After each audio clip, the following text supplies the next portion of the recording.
സ്നേഹമുള്ളവരെ, ഞാൻ ടിനി. നിങ്ങൾക്കെല്ലാവർക്കും സുഖല്ലേ? നമ്മുടെ ജീവിതത്തിൽ ഉണ്ടാകുന്ന ചെറിയ ചിന്തകളാണ് നമ്മുടെ ജീവിതത്തിൽ വലിയ മാറ്റങ്ങൾ വരുത്താൻ സാധിക്കുന്നത്. പലപ്പോഴും നമ്മൾ ചെറിയ ചിന്തകൾക്ക് വില കൊടുക്കാറില്ല. എപ്പോഴും വലിയ ചിന്തകൾക്ക് മാത്രമാണ് പലപ്പോഴും വില കൊടുക്കുന്നത്. നമ്മുടെ വീടാണെങ്കിൽ വളരെ വലുതല്ലേ? ആ വീടിനേക്കാൾ ചെറുതല്ലേ നമ്മുടെ വീടിൻ്റെ വാതിൽ? ആ വാതിലിനേക്കാൾ ചെറുതല്ലേ നമ്മുടെ വീടിൻ്റെ പൂട്ടിനേക്കാൾ ചെറുതല്ലേ നമ്മുടെ വീടിൻ്റെ താക്കോല്? ആ ചെറിയ താക്കോൽ ഉപയോഗിച്ചല്ലേ നമ്മുടെ വീടിൻ്റെ പൂട്ട് നമ്മൾ തുറക്കണേ? ആ പൂട്ട് തുറന്നാലാണ് നമുക്ക് വാതിൽ തുറക്കാൻ പറ്റുള്ളൂ. വാതിൽ തുറന്നാലാണ് നമ്മുടെ വീടിൻ്റെ ഉള്ളിൽ കയറാൻ സാധിക്കുള്ളൂ. അതുപോലെയാണ് നമ്മുടെ ജീവിതത്തിൽ തന്നെ ചെറിയ ചിന്തകളാണ് നമ്മുടെ ജീവിതത്തിൽ വലിയ മാറ്റങ്ങൾ ഉണ്ടാവാൻ സാധിക്കുന്നത്. നമ്മളൊരു നമ്പർ തുടങ്ങുമ്പോൾ 1, 2, 3 അങ്ങനെ ചെറുതിൽ നിന്നാണ് വലുതിലേക്ക് പോകുന്നത്.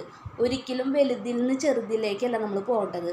അപ്പം നമ്മുടെ ജീവിതത്തിൽ ഉണ്ടാകുന്ന ചെറിയ ചിന്തകളാണ് നമ്മുടെ ജീവിതത്തിൽ വലിയ മാറ്റങ്ങൾ